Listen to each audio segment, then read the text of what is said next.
Welcome to our webinar, where we talk all things about finding your dream job in Australia. Let me introduce the panel to you today. Today we have Shabnam Shaukat. She's a temp business support recruiter here in Sydney. We also are joined by Skye O'Malley. She's temp legal support recruiter, and Aiden Boast, team leader for temp business support recruitment. The reason why all three of them are on the panel today is because they've all been in a very similar situation to yourselves, and they've been working holiday makers originally when they came to Australia. So today, the agenda for the webinar is we're going to talk about the Australian market. So I'm going to do an update in relation to the Australian market. Shabs is going to talk about getting situated in Australia. Then we're going to move into job search strategies and CV writing tips, then interview preparation and cultural adaptation, and an interactive Q&A session will be at the end where our team of recruitment experts will answer all of your questions. So let's start off our talent webinar by having a look at what's happening in the Australian market at the moment.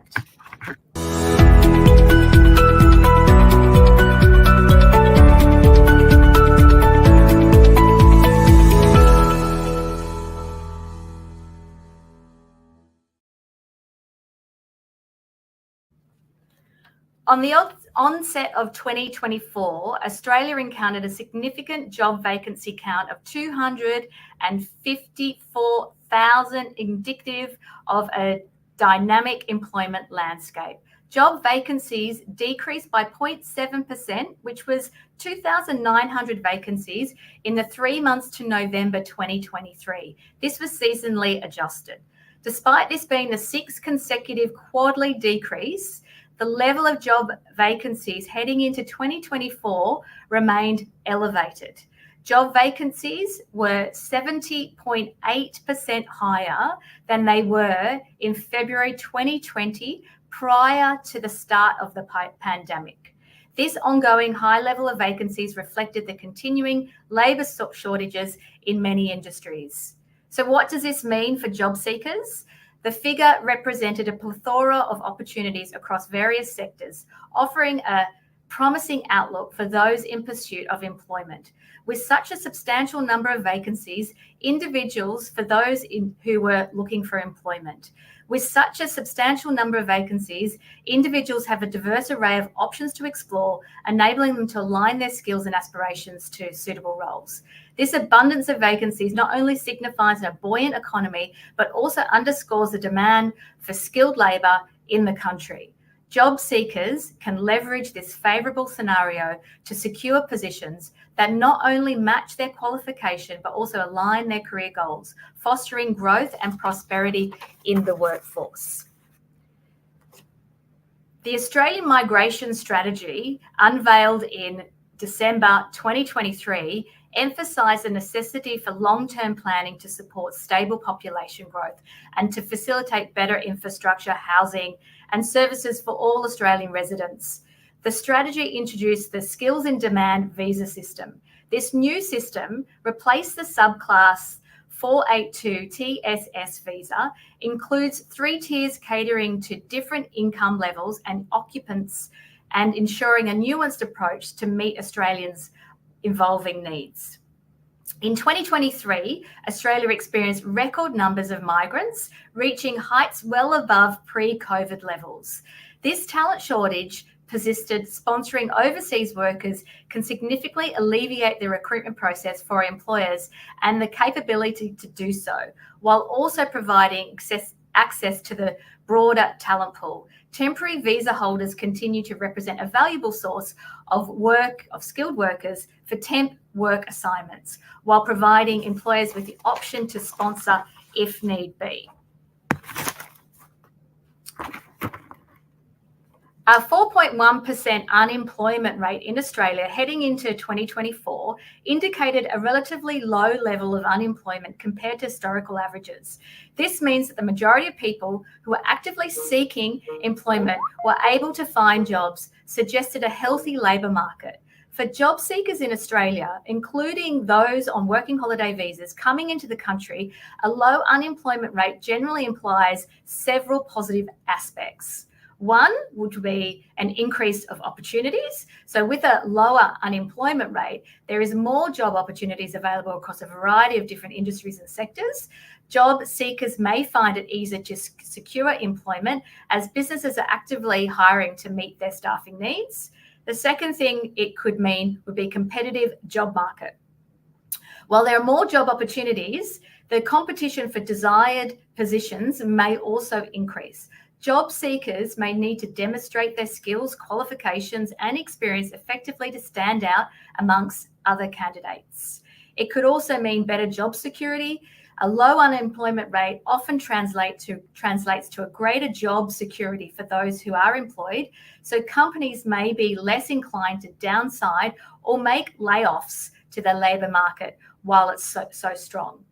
It could also mean potential or higher wages. So as a business completes skilled workers in a tight labour market, wages may increase to attract and retain talent, and job seekers may have negotiating power to secure better compensation packages. The challenges for working holiday visa holders is while unemployment rates and benefits are at 4.1%, those working holiday visas may face unique challenges. So employers may prefer candidates who can commit to long-term employment, potentially to making it more difficult for working holiday makers to secure certain types of jobs.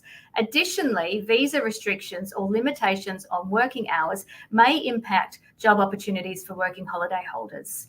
Overall, a 4.1% unemployment rate in Australia indicates a favourable job market environment for job seekers. It's important for individuals to include those on working holiday visas to be proactive, flexible, and prepared to navigate in a competitive job market effectively.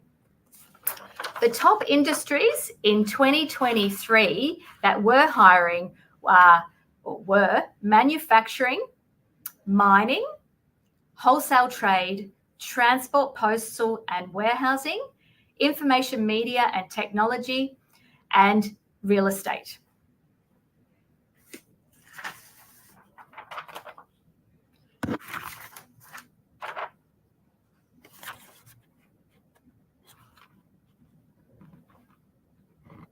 Now we are joined by Shabnam Shaukat, who's going to discuss getting situated in Australia.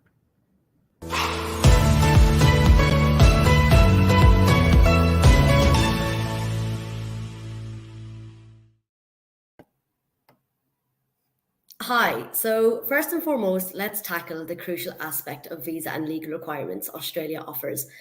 Australia offers a popular working holiday visa program allowing young adults aged 18 to 30, in some cases 35, from eligible countries to work and travel in Australia for up to 1 year. However, it's vital to understand the visa conditions before making any plans. So you must be between the ages of 18 to 30 years old at the time of application. In some cases, individuals up to 35 years old from specific countries may be eligible, depending on bilateral agreements between Australia and those countries. You must hold a passport from an eligible country that has a reciprocal working holiday arrangement in Australia. Eligible countries often include the United Kingdom, Canada, France, Germany, Ireland, and many others.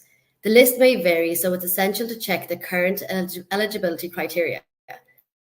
Health and character. So you must meet certain health and character requirements. This typically involves undergoing a medical examination and obtaining a police clearance certificate to demonstrate that you do not pose a health or security risk to the Australian community. You need to have sufficient funds to support yourself initially upon arrival in Australia. While specific financial requirements may vary, it's generally recommended to have access to around 5,000 Australian dollars to cover living expenses until you find employment. As mentioned, you must have working rights secured before your move. This means that you cannot rely on sponsorship from employers like People to People. Instead, you'll need to apply for the working holiday visa independently and ensure that you're legally permitted to work in Australia. So setting up bank accounts. Upon arrival, one of your first tasks should be setting up a bank account. Having an Australian bank account streamlines your financial transactions and makes it easier to manage your finances while you're here. Research different banks and their offerings to find one that suits your needs best. Be sure to bring along the necessary identification, such as your passport and proof of address, to expedite the account setup process. Sorting out your tax code. So tax matters may not be the most glamorous aspect of your Australian adventure, but they are essential to address. As a working holiday maker, you're subject to Australian taxation laws to ensure you're taxed correctly. You'll need to apply for a tax file number, TFN. This unique identifier is crucial for employers to deduct the correct amount of tax from your wages. You can apply for a TFN online once you've arrived in Australia, but it's advisable to do so sooner rather than later to avoid any delays in your employment. Getting a phone number and why it's important. In today's connected world, having a reliable means of communication is indispensable. Getting an Australian phone number not only allows you to stay in touch with friends and family back home, but also facilitates job hunting, arranging accommodation, and accessing essential services. Consider opting for a prepaid SIM card upon arrival, which offers flexibility without tying you into a long-term contract. You'll find various mobile providers offering competitive plans to suit different budgets and usage requirements. One of the big reasons you should get set up with a phone number is to be able to connect with recruiters during your job hunt. So, forgotten tips of what to prepare before coming to Australia versus what to do once here. Before coming to Australia, research your destination. Familiarise yourself with Australia's geography, culture, and job market to set realistic expectations. Secure accommodation beyond the initial period. While booking accommodation for your first few nights is essential, consider securing something more permanent housing for the duration of your stay. Research rental listings, shared accommodations, and temporary housing options in your desired city or region to ensure a smooth transition upon arrival. Budgeting. Estimate your expenses and create a budget to ensure you can comfortably support yourself during your stay. Research job opportunities. While the working holiday visa allows you to work in various industries, it's helpful to research job opportunities in your field of interest before arrival. Look into job websites, recruitment agencies, and networking platforms to get a sense of employment, landscape potential job openings. Prepare your resume and cover letter. Update your resume and tailor it to Australian job market. Stay tuned for some more tips on that during this webinar. And once you're here, familiarise yourself with the public transport. Get acquainted with the public transport system in your area, including train, bus, and tram routes. Invest in a transport card or a pass convenient for your cost-effective travel around the city and surrounding areas. Networking. Build connections with fellow travellers, locals, and potential employers to expand your opportunities. And finally, explore your surroundings. Take the time to explore your new home, immerse yourself in the local culture, and embrace new experiences.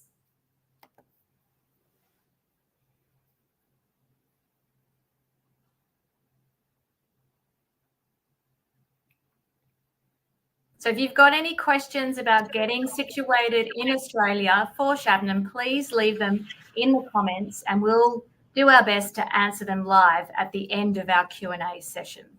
We're going to continue along the journey today, career journey, and we're going to be joined by Skye O'Malley, who's going to talk about job search strategies and CV writing tips.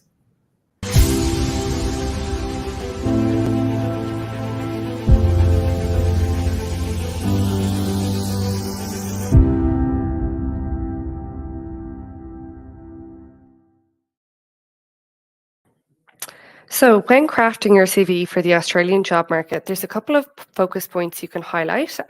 What we would recommend would be transferable skills. So emphasize transferable skills that are relevant to the position you're applying for. Highlight skills such as communication, teamwork, problem solving, and adaptability, showcasing how they contribute to the role.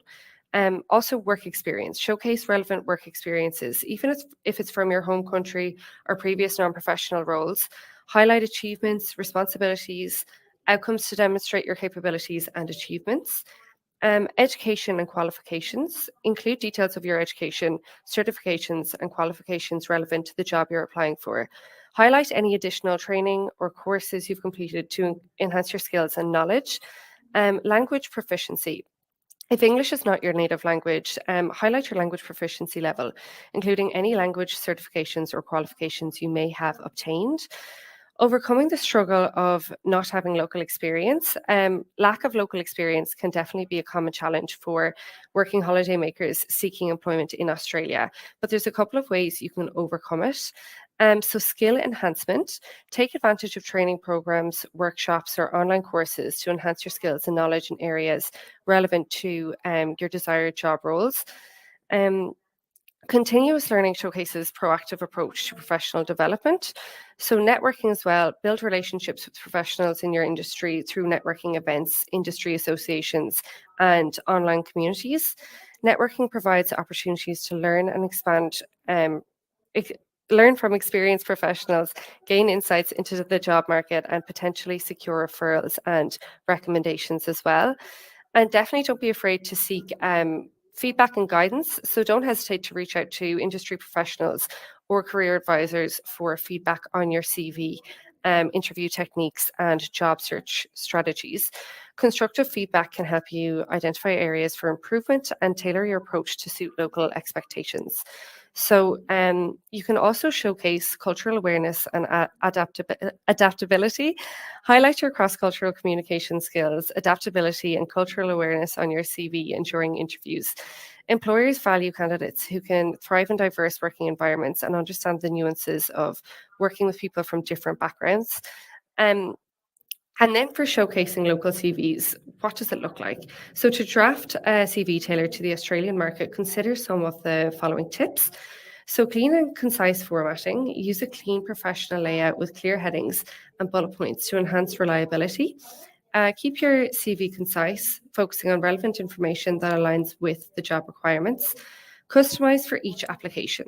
So tailor your CV for each job application by highlighting the most relevant skills, experiences, and achievements. Customize your resumes to showcase your background and how it aligns with specific requirements of the role. Include contact information. So ensure you're including your up-to-date contact information, including your name, phone number, email address, and LinkedIn profile, if applicable. Make it easy for employers to be able to reach out for further discussions. And definitely be proofreading for errors. So thoroughly proofread your CV to eliminate any grammatical errors, typos, or formatting inconsistencies. Attention to detail demonstrates your professionalism and attention to quality as well. And keep it concise and relevant. Aim for a CV length of 1 to 2 pages, focusing on the most relevant information that showcases your qualifications and suitability for the job. So avoid including any irrelevant details or information that does not directly contribute to your application. And then where do I begin my job search? Arriving in Australia on a working holiday visa can be very exhilarating, yet definitely a challenging experience, especially when it comes to finding employment in a new country. However, partnering with a reputable recruitment agency such as People to People can significantly ease the transition and enhance your job search journey. So with recruitment agencies, they have in-depth knowledge on the local market and industry trends. People to People can provide invaluable guidance and support tailored to your individual skills and preferences. Our team of consultants have established networks and employers across various sectors, enabling us to match you with suitable job opportunities that align with your qualifications and career aspirations. So one of the most significant advantages of working with a recruitment company is their ability to help you adapt to the Australian job market.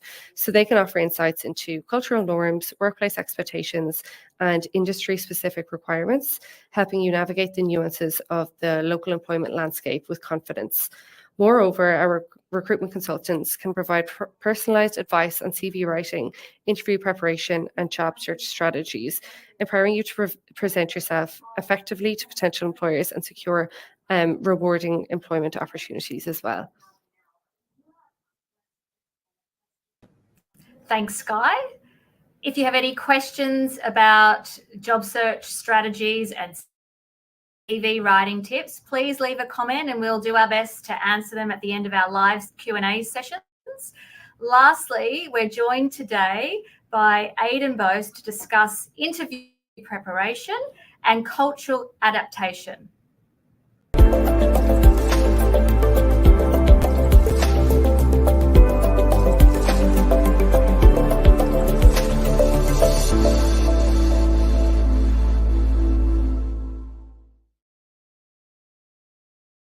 Thanks, Bianca, and thanks, Skye and Shabnam, for your great insights. There's some really good pointers and takeaways to take from them.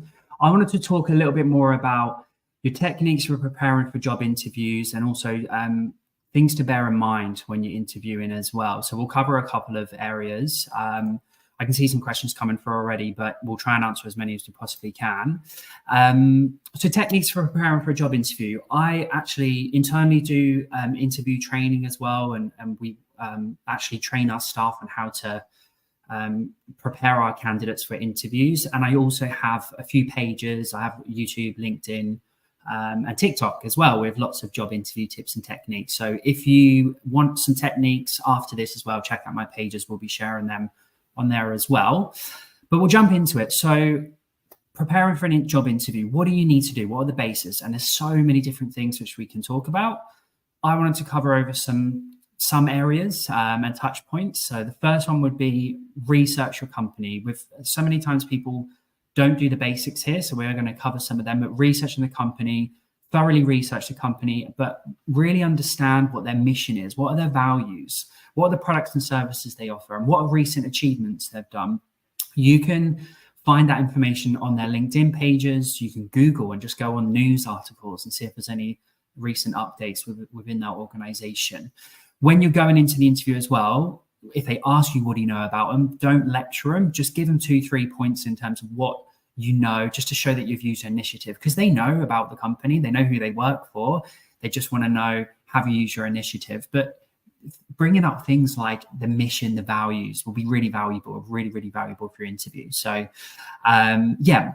Next point is practice common interview questions. We ask this when we interview and register our candidates. And the reason why is because it gets asked all the time. Things like, tell me about yourself.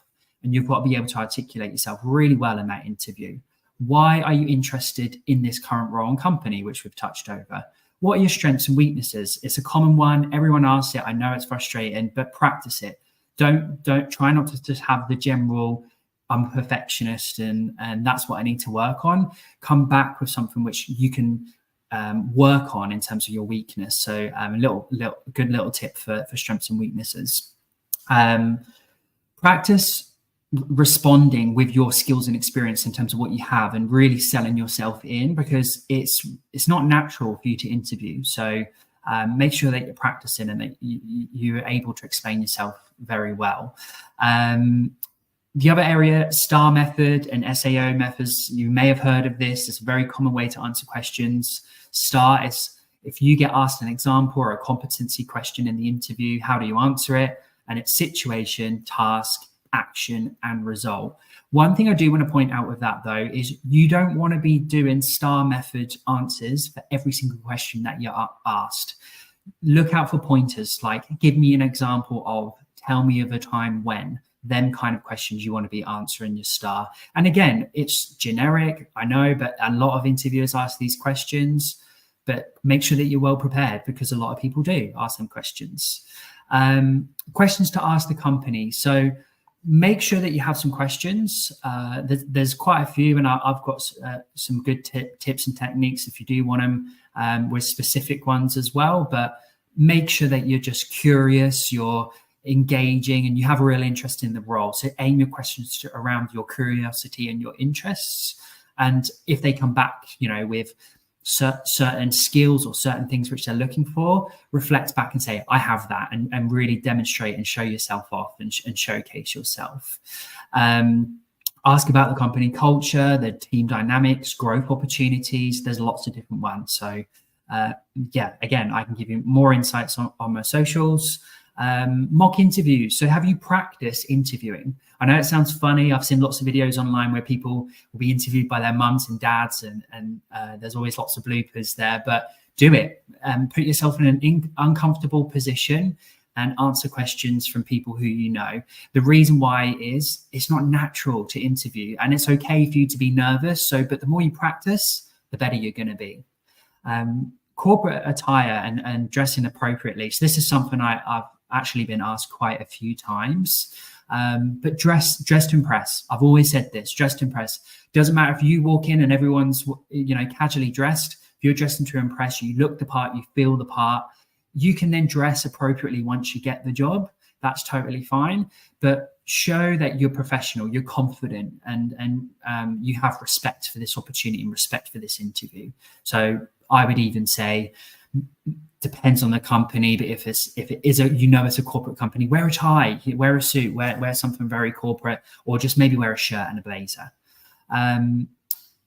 There's a few tips I wanted to give, but I do want to talk more around as well the cultural workplace etiquette in Australia. I've experienced that it's very different in terms of the UK. So there's a couple of things that I wanted to highlight. And just to give you context, by the way, I've been in Australia for 8 years now. So I've seen the changes over the years, as well as experienced what life was like in the UK. So communication style. So in Australia, I find that communication tends to be a little bit more informal and relaxed compared to some other markets. They address their colleagues and superiors by their first name. And the reason why I'm saying this, there are other cultures and companies where you do have to call them by their surname, or Mr. or Sir. But for those who within them countries and use surnames or use formalities like that, it's not like that here. It's I'd say for this instance, very similar to the UK. You dress them like, they are a human being, and address them by their first name. Work-life balance. So I would say as well, work-life balance is personally great. It's fantastic in Australia, but you do need to understand and respect people's boundaries around working hours and avoid being sent work-related emails or messages outside of working hours. I think there's a new topic coming up, and I'll probably highlight this in my next up-and-coming videos with the right to disconnect. So I'm sure that's another webinar in itself, which we can talk about. But yeah, the work-life balance in Australia is great. You are respected. Most companies who I work with will respect that you have personal time, and that's important. So something to note. Direct communication. So Australians appreciate direct communication. They value honesty and transparency in professional interaction. So be upfront and candid with your communication. Express your thoughts and opinion respectively and assertively. We actually did an intimate webinar or intimate meeting around having psychological safety in the workplace. And again, another talking topic which we could highlight and talk a lot about. But yeah, be direct and honest with your communication. People in Australia respect that. A couple more. So embrace diversity and inclusion. So I know for people to people, we're always celebrating what's going on within the recent diversity and inclusion events and cultural differences. So make sure that if you come to Australia, be open-minded, and make sure that you are working in an inclusive work environment. I would say all the companies I work with and most companies in Australia really do value and respect cultural appropriation and diversity in the workplace. So if that's a place, a place you're looking to work, come to Australia. There's lots of businesses who can offer that. And then lastly, punctuality. So punctuality is regarded and highly regarded in Australian workplace. Arrive on time, make sure you turn up to interviews, meetings, appointments, or anything you're doing. Make sure that you're arriving early, especially when I talk about interviews. I always say get there. If you're early, walk around the block, go grab yourself a coffee. Don't announce yourself until a couple of minutes before. It just shows respect and professionalism. If you're going to be late for any meeting, whoever the person you're meeting with, just give them a call and a heads up. Like I said, Australians are great people, so they'll give you that heads up. They'll give you the appreciation that you've called in. So, yeah, that's the summary of the cultural workplace and etiquette. I did want to touch over a couple of things to just to bear in mind when interviewing. So I mentioned the STAR method and behavioral questions. Make sure that you are answering them to your best ability. Use that situation, task, action, and result. Prepare a why me pitch. It's uncomfortable. It's not natural. So make sure that you're preparing a why me pitch and really sell yourself in when you are applying and interviewing for positions. Expect unexpected questions. So if you're good at debating, you're good at speaking, great. If you're not, I definitely recommend working on it, because you are always going to get thrown unexpected questions, not only in the interview, but when you're in a workplace. So make sure that you're prepared. One little tip I would do want to give: send a thank you note after the interview. So whether that's to the recruitment agency or that's with the business, it's a really nice way, and it does make you stand out from the crowd. We talked about how especially for work and holiday visas, there's a lot of people applying for roles at the moment. So make sure that you're standing out from the crowd. There's plenty of tips I can give in terms of standing out. And lastly, I wanted to say people to people. We also have our own interview guide that covers job seekers and interview journeys, from preparing for an interview, during the interview, how to conduct yourself once it's concluded. So you can go on our website, peopletopeople.com.au, and yeah, make sure that you're preparing yourself for the interviews. And I hope this really helps. Thank you for watching. Fantastic tips there. And I love the TikTok plug. And Mary Campbell has already followed you on TikTok. So that's great. So there you go. So you've got one more follower. So throughout the webinar, we've been receiving some messages from listeners in relation to some of the subjects we've covered. And now I would want to answer some of those questions and go through some of those questions and put them to the panel just to see whether they can help you guys out. So Teresa actually asked, what industries and roles are we seeing most busy? We covered the industries, so mining, manufacturing, wholesale, transport, postal, warehousing, information media, telcos and real estate. But in terms of what jobs we're seeing the most busy, what would you guys say as the busiest markets that we're seeing? Does anyone want to answer that? I was going to jump in. I've seen, in terms of the tenure of roles, I've actually seen a lot of short-term positions come up, and they're really beneficial for working holiday visas. So your short-term reception admin covers have been quite popular. Having said that, we are finding that the businesses we work with do want to see some sort of background and experience within that space. So having them transferable skills are really beneficial, but the short-term stuff and roles have been quite popular. Personally, I've always had quite a lot of clients within the healthcare space. It's always a growing industry. There's always new things coming out. So that would be an industry I've seen. But I think I put a link on the comments. Check out ABS, Teresa. There's lots of cool stats in terms of what's going on in the workforce, which I love to share as well. Great. Thank you.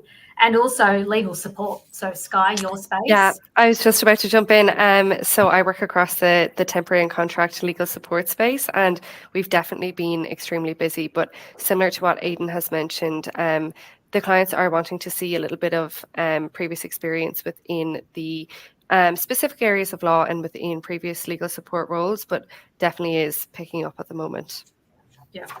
So any of those short-term business support roles, reception, admin, customer service, we seem to see an influx of roles in relation to that.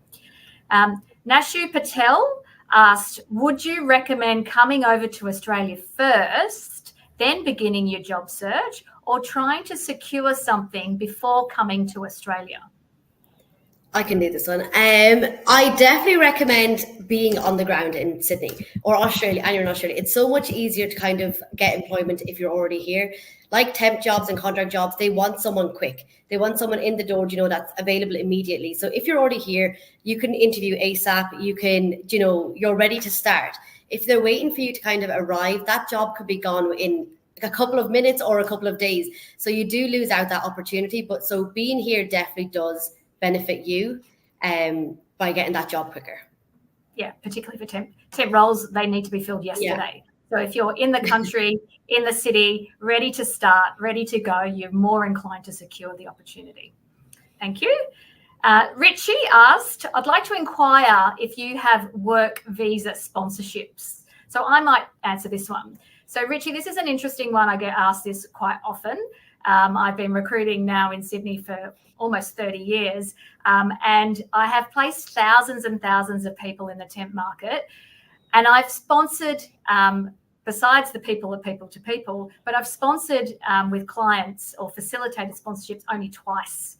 So in order to sponsor someone, you need to actually have secured an opportunity first. So I would suggest, Richie, come into Australia, secure a role, secure into a 6-month assignment, do really, really well with a possibility to maybe the client could potentially sponsor you, but it's very hard or almost impossible to get a sponsorship if you don't have a job first. You need to, when you actually apply to immigration, you need to have a job.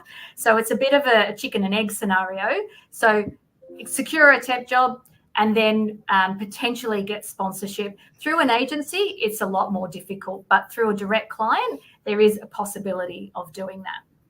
So I hope, Richie, that answers your question in relation to that. Let me just go through some more questions. Skye, this is one for you. What's the biggest difference you found when coming to Australia in relation to jobs, the job search process compared to back home? And this is from Georgia Lee. I think the biggest difference for me has been the level of competition. So because there has been an influx of work holiday makers, it definitely is a little bit more of a competitive market. But I think if you use some of the tips and tricks that Aiden had suggested, just showcasing your previous experience and relevant experience, you definitely are in with the chance. And then once you do secure a role, definitely trying to prove yourself and your work ethic to the best of your ability. I think that's where most people are successful, because employers will want to keep you on if you prove that you can do a really, really good job. Fantastic. Thank you. Thank you, Skye. I might just answer Mary Campbell's question, and I'll direct it to Aiden, considering Mary is a new TikTok follower of yours. So I have had the last year off working due to travelling and caring for a relative. I'm still coming to Australia. Should I list the gap on my resume at the top or just leave it out altogether? What should I do?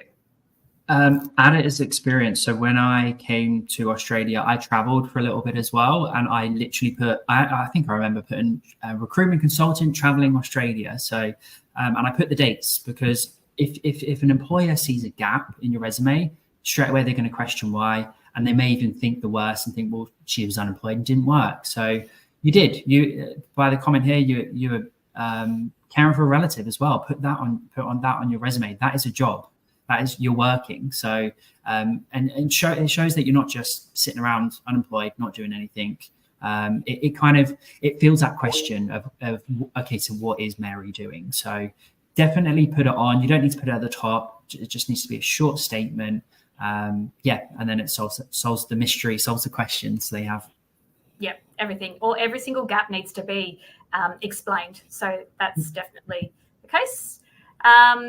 This is a question from Golf, I think. What is the biggest challenge you would say for working holiday makers in 2024? Anyone wants to answer that? I think, like I previously said, I think for me anyway, it seems to be competition, just with the level of people applying to various roles. Mm-hmm. Yeah, and also I would say the duration that you're available to work, or you can legally work, is 6 months. So you are narrowing your search down to only a certain pool of jobs. You can't apply to every single role. You can't apply to a perm job. You can't apply to a job that's potentially going to go permanent or longer than 6 months initially, unless you get a second visa. But yes, there is a lot of travellers here in Australia at the moment, which is fantastic. But there is a fair bit of competition. So what I would say in relation to that is really target those roles that are very aligned to your skill set. If you see an opportunity that is of interest, pick up the phone and speak to your consultant, or speak to the consultant with their name at the bottom of the ad, and see whether you are going to, it will give you a better chance to actually secure that role, because you're actually physically speaking to the recruiter at hand. So that they're the main challenges, I would say. Does anyone else want to add anything else in relation to that? No. No? Okay. Okay. Tom has said, I found the interview tips very helpful. Thanks, Aiden. After having an interview, is it considered inappropriate to send a follow-up email or a message afterwards thanking them or following up? Yep, I think it's a great idea. It shows that you're professional. I think we covered it on the tips there, but yes, professional, and you do stand out from the crowd. So like we've all been saying, there's a lot of working holiday visas. So making sure that you're doing them extra things will stand you out from the crowd. Great. We might just answer one more from Jake Penny. is a recruitment agent really suitable for a working holiday maker? Yeah, it definitely does help your process.